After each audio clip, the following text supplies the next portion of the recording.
El tablero de parchís. Diego Kindler.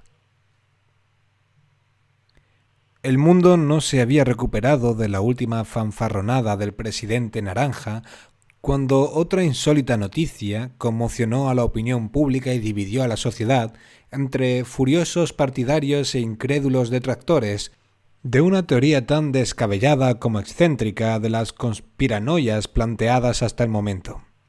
Aquella mañana los diarios de medio mundo incluían en la primera página la noticia de la detención de la escritora Asse Sandberg por su presunta implicación en la misteriosa muerte de cientos de personas en un país en el que, si bien los asesinatos y las historias truculentas se articulan con la facilidad de un mueble de Ikea, la gente no está acostumbrada a semejante baño de sangre.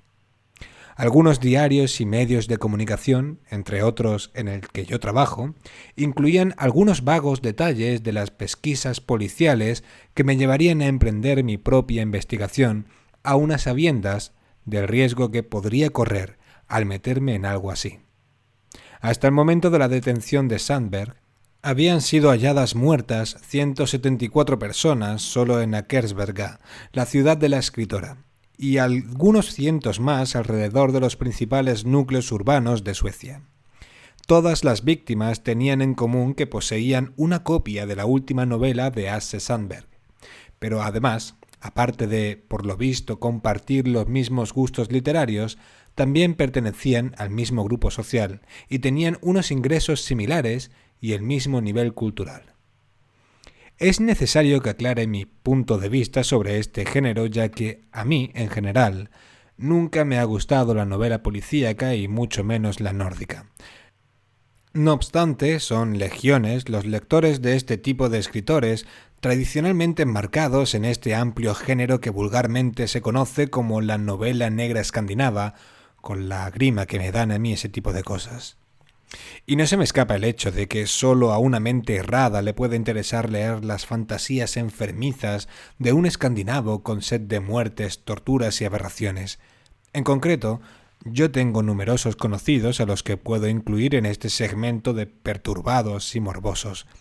Es precisamente por eso que decidí embarcarme en esta experiencia. Quería desenmascarar la podredumbre detrás de las mentes que crean este tipo de diarrea literaria y de paso reírme un poco de mis amistades o, al menos, de aquellas que con tanto entusiasmo esperaban la publicación de esos tormentos literarios llenos de nieve y oscuridad. Por desgracia, la última novela de Asse Sandberg, titulada en sueco Fiebradet, es decir, tablero de parchís en nuestra lengua, no había sido aún traducida, por lo que me vi en la necesidad de adquirir un ejemplar de la novela en su versión original. No obstante, a primera vista no parecía muy difícil de traducir, puesto que la mayoría de las frases no tenían más de 2 o 3 palabras, eso sí, kilométricas, y con un diccionario medianamente bueno se podía salvar el escollo de una gramática pobre, carente casi por completo de sintaxis y libre de todo maniqueísmo estilístico que pudiera ocasionar problemas de interpretación. Así pues, salí de mi casa rumbo a Estocolmo, llevando conmigo en la maleta algunos recortes de periódico, el portátil, unas camisas hawaianas, un diccionario de sueco y el tablero de parchís. Aterricé en el aeropuerto de Bromma, una tarde de junio. Antes de salir de casa, había comprobado que eran ya 856 las víctimas mortales ligadas a esta novela maldita. No obstante, mientras esperaba la maleta en la cinta, un colega de la redacción me envió un mensaje con la cifra actualizada. En solo unas pocas horas, las muertes superaban el millar. La venta del libro había sido prohibida y la policía había empezado a buscar a aquellos que lo habían adquirido recientemente antes de que pasaran a engrosar la macabra lista de víctimas de la literatura sueca contemporánea.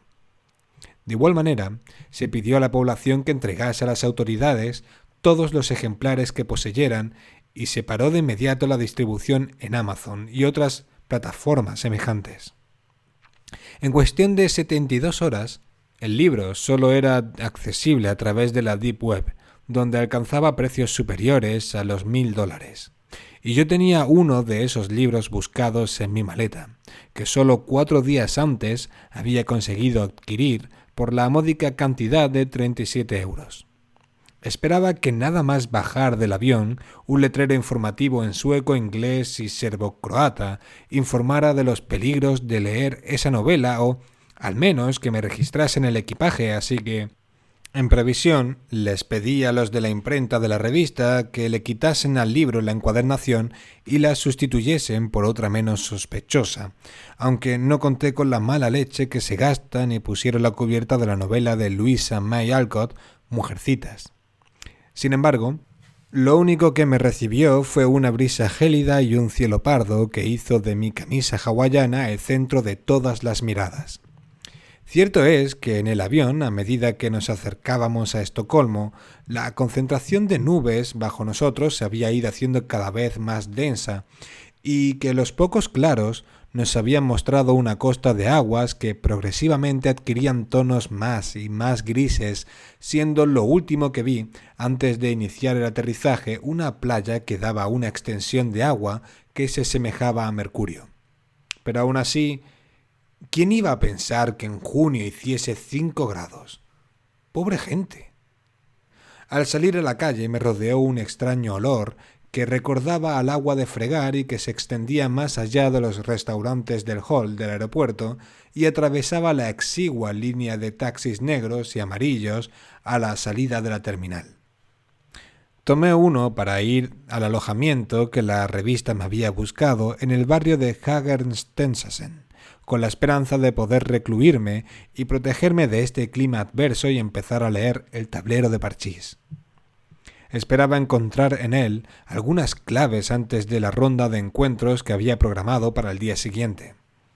El taxista, un tipo con pinta de eritreo, me miraba con desconfianza por el retrovisor y de vez en cuando lanzaba una sonrisa incongruente con la cara de enfado que tenía la mayor parte del tiempo y que mostraba una dentadura recia y unas encías moradas.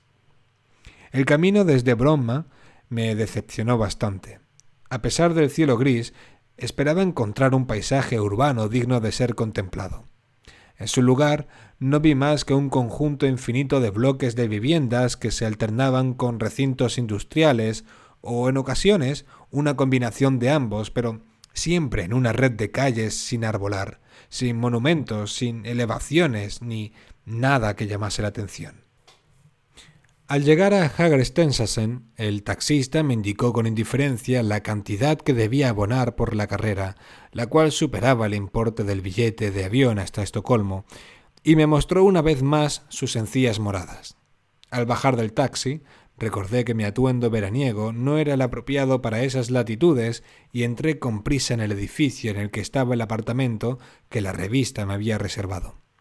Se encontraba en un edificio de 4 plantas de ladrillo visto, tejado de zinc y sin ascensor. Subí.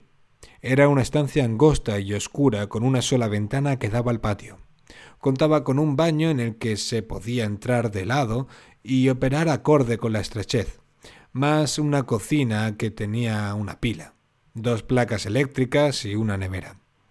Por lo demás, el resto era una habitación cuadrada de techo bajo con un sofá-cama y una tele plana sobre un mueble para guardar cosas. Todo blanco, paredes blancas, suelo blanco, muebles blancos, alfombra blanca, baño blanco. Dejé mis cosas y volví a la calle para hacer acopio de víveres, pero puesto que no iba vestido para la ocasión, entré en el primer restaurante que vi, una pizzería, para pedir comida para llevar y volver corriendo al apartamento. Al entrar en la pizzería, sentí de nuevo ese olor tan característico a agua de fregar que en esta ocasión se combinaba con un cierto aroma quemado. El personal del local me dedicó un saludo poco efusivo en lengua kurda y me pedí una pizza redonda con cosas por encima. Pagué por adelantado y, tras esperar mis buenos 5 minutos, apareció un empleado que me dio una especie de galleta gigante y frita con cosas quemadas por encima que olía a agua de fregar. En fin, era el momento de resignarse, retirarse y dedicar el resto de las horas de luz a leer el tablero de parchís. Serían las 9 de la tarde cuando terminé de dar cuenta de mi cuestionable cena. Por la ventana se filtraba la misma luz tenue que cuando tomé posesión de aquel cubículo. Me acomodé como pude en el sofá y comencé a ojear el libro. Más allá de la cómica cubierta, el libro era un ladrillo de 300 páginas, impreso en papel grueso y con letras igualmente gruesas. Lo dejé abierto por la primera página y empecé a leer. El título decía Afton, que según el diccionario quería decir tarde. En fin, me dije, es un comienzo. Muy vago, pero es un comienzo, al fin y al cabo. La primera palabra coincidía con el título del capítulo. La segunda palabra era morgon, que significaba mañana. Así seguí leyendo el primer párrafo. Tarde, mañana, luego, tarde, ahora, mañana, luego, tarde, otra vez mañana y tarde. Me costó un gran esfuerzo mantener la concentración ante tal cantidad de acción y es posible que me quedara traspuesto. Miré por la ventana y comprobé que afuera había la misma luz que hacía un rato y exactamente la misma que cuando entré en aquel sitio. Pensé que era imposible que hubiera transcurrido tan poco tiempo a juzgar por el reguero de baba que empapaba mi camisa hawaiana y a la vez no veía el momento de arrojar al suelo el maldito libro y pillar la cama. Consulté mi reloj y vi que pasaba de la medianoche. Aquella era la primera noche blanca que veía y me habría parecido fascinante si no hubiera sido porque ese débil pero insistente olor a agua de fregar, por tenue que éste fuera, me impedía disfrutar del espectáculo. Seguramente será mejor con sol, me dije. Decidí acostarme, así que desplegué el sofá-cama, que en su gloria y esplendor iba de una pared a la otra. Por la ventana seguía entrando esa luz parduzca que inundaba la estancia en su totalidad, pero no conseguí dar con el mecanismo de la persiana, porque, como descubriría al poco tiempo, no había persiana. Aquella falta de intimidad se veía correspondida por el hecho de que ninguno de los pisos circundantes tenía persianas, con lo cual se podía ver sin mayor dificultad el interior de las habitaciones y lo que ocurría en ellas. Me acosté en el sofá hecho un ovillo y me tapé la cara con el libro.